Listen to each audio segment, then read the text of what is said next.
See if we could just sort of clarify then, squad news, team news, fitness news. What's the latest out of here? Lewis McLeod is training the squad now. Rico Henry still a little bit to go before he can join the squad in the squad trainings, team sessions. Beside that, Ellery is still up a few days more. Except from that, I think everybody's fit. Right. We saw briefly Emiliano Marcondes get a little run out back Queen's Park Rangers. It's good to see that players are coming back. Gives you options, doesn't it?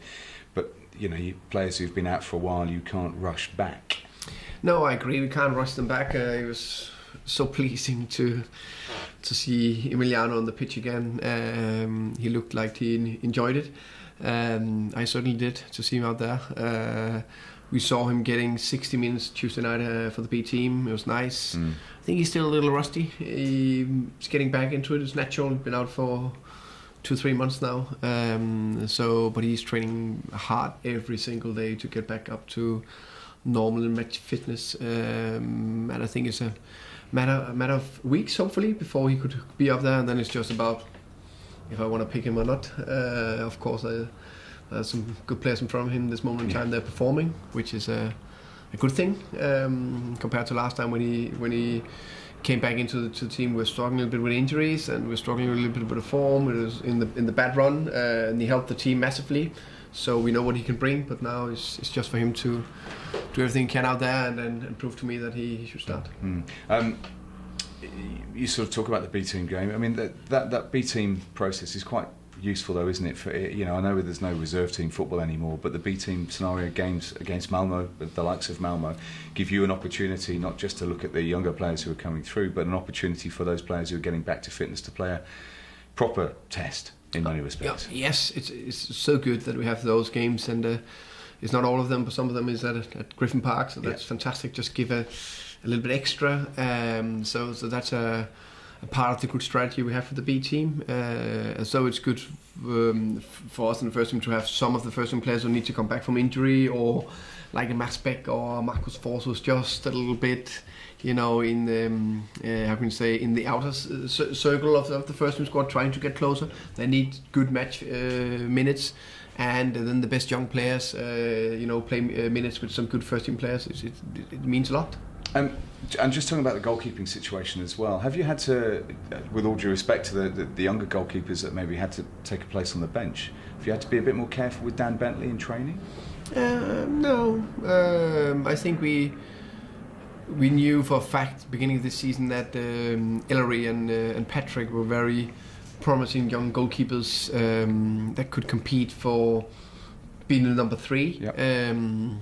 And now they progressed and they are getting closer and closer and closer to compete with Luke Daniels to be number 2.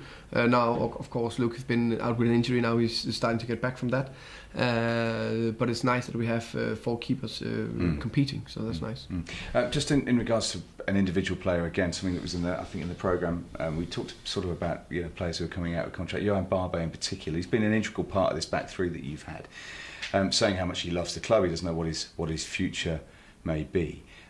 Is he a player that you would like to see extend his future here at Brentford? Yeah, I think we know that Johan is a very popular player among the fans. He's also a very popular player among the staff, the coaching staff here at Jersey Road. I like him a lot. I think he done very well, especially in the back 3. I think it plays into his strength with a fantastic left foot, good defensive positions. He's very good of anticipating the game, and he get a little bit more help, so it's not when it get a little bit physical. That's an area we need to, of course, to improve a bit, which I think he has done so far this spring season.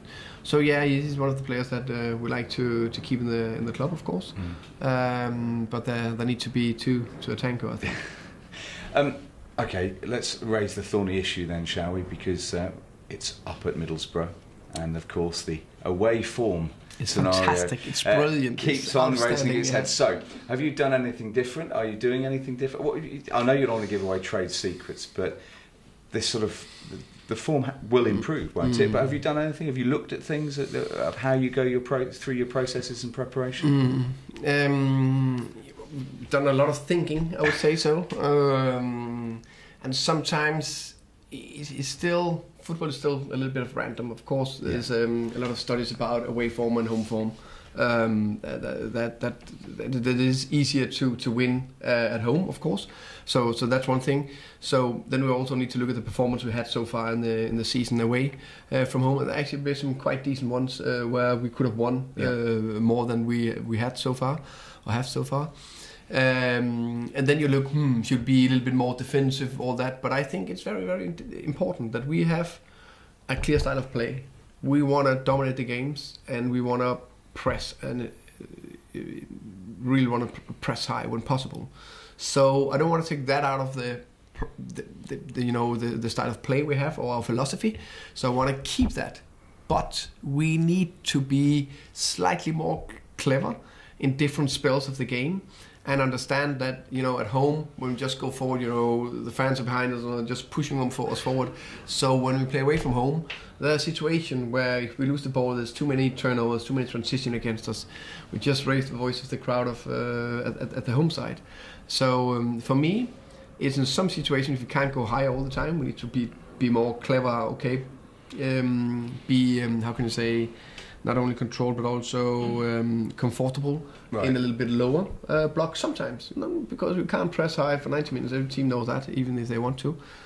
So that's one aspect. But also in the bad spells, make sure we stay in the game. Every team will have minutes where we'll be under pressure. We need to handle that a little bit better, and then continue to play how we want to play. You talk about pressure. I think Brentford's gap to the top 6 is 8 points. Middlesbrough's gap to the top 2, I think, is 9 points now. So almost looking at what expectations may be and where the clubs have been, is there more pressure on Middlesbrough in this game than Brentford? Oh, yeah, I would say so. I don't know how many points they have to number 7. But Middlesbrough is a massive club. They have one aim, going back to the Premier League. If they don't reach that goal, it'll be not a disaster, but it'll be disappointing. So yes, there's much more pressure on them they need to win this game. They're playing against small Brentford. And Tony Pulis is a coach who supposedly has a reputation, plays a certain type of football. Can you really, though, have such longevity as a coach, as a successful manager, just with one style of football? You have to have adaptability. You have to learn and develop, don't you?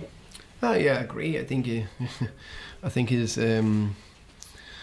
how can I say, record as a manager, or his reputation and his time as manager is fantastic. I think he's one of the most experienced and one of the most well-known managers in English football. So we can only praise him for that. And I would love to have a team that only concede, I think, 24 goals. I think 10 less than anybody else in the league. That's unbelievable. To do that, that sometimes we all get carried away with the nice offensive play of football, and I love when, for example, our team Brentford, we put some nice passes together, and some of the goals we scored against QPR is fantastic. That gives me a lot of joy. But I showed 3.5 minutes to the boys after the QPR game, after the 1-0 goal, where we defended a throw-in. Created a counter-attacking opportunity. They played the ball long. The distance was good. We defended a free kick from the side, a corner. All that. So if we have good distances, defend well, we will succeed so much more. It's so extremely important. I think it's been a problem for Brentford for years that we conceding too many goals. So I can only praise Tony Pulis and Middlesbrough for that, because I think it's fantastic.